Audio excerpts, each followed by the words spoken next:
Leo, obviously not an ideal Christmas present to have had last night. What was the reaction from the squad like, I suppose, coming back up and out there earlier on today?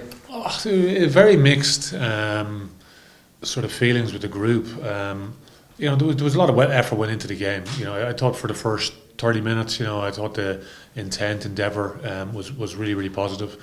The players made a hell of a lot of tackles during the game, which tells its own story really, because we probably just absorbed too much pressure. And there's a couple of reasons probably why we had to do that. One was probably because we were a little bit inaccurate when we had the ball ourselves, which means that we're struggling to launch on our own terms, so and then we just we started to soak and sit back off the line a little bit as the game wore on. But a lot of credit to Munster as well. There were a couple of times in the first half where we give away cheap penalties as well, which allows Munster a positive field position, and we don't deal with it well enough, unfortunately. But really good learning for a lot of guys. We had Jack Cullen in that chair just before you, and he was talking about maybe a little bit of frustration among the players that the team that faced Munster was described as a second string or a B team by some.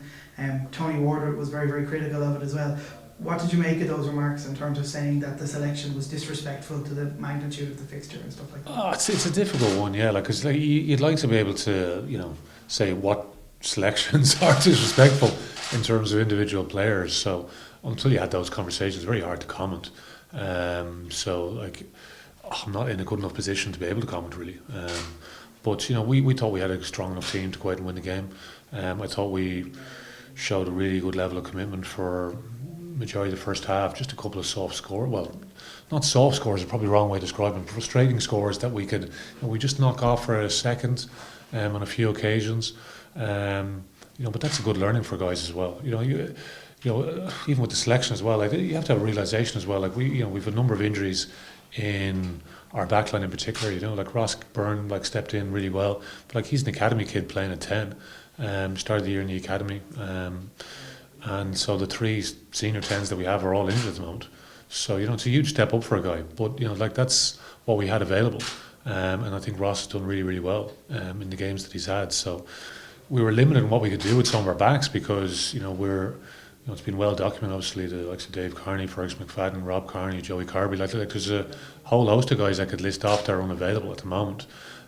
Even Adam Byrne, he was due to be involved, but he cried off sick during the week as well. So, there's a lot of guys missing, unfortunately. And then allied to that, you've got to try and manage guys with the, I suppose, what national player welfare.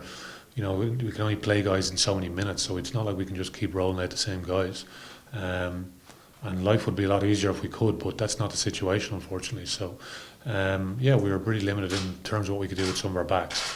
But, I thought the guys fronted out well. We just didn't particularly manage parts of the game that well. But that's a credit to Munster as well, because they put us under a huge amount of pressure. Is a grumpy Leinster a good Leinster? Do you nearly play better when your back's against the wall and you're coming back into it after a bit of a setback? We don't have to wait too long anyway. Which is a positive. I think sometimes when you lose a game, it's just you want to get back out there as soon as possible. And with a 5-day turnaround, a lot of frustrations from our own part from the weekend. It'll be good to be back at the RDS. Obviously, we're in the RDS on Saturday, the following Friday, and the following Friday. So we want to make it a really strong place for teams to come. So hopefully we get a lot of backing from our supporters, come out and cheer the team, because it's such a crucial period. We've talked about this block going to help define our season. 7 game block where we've 3 games into it now, so 4 games to go. It's we've 2 Pro12 games and then 2 European games, so we'll see where we're placed after that, because it's a huge 4 weeks for the club.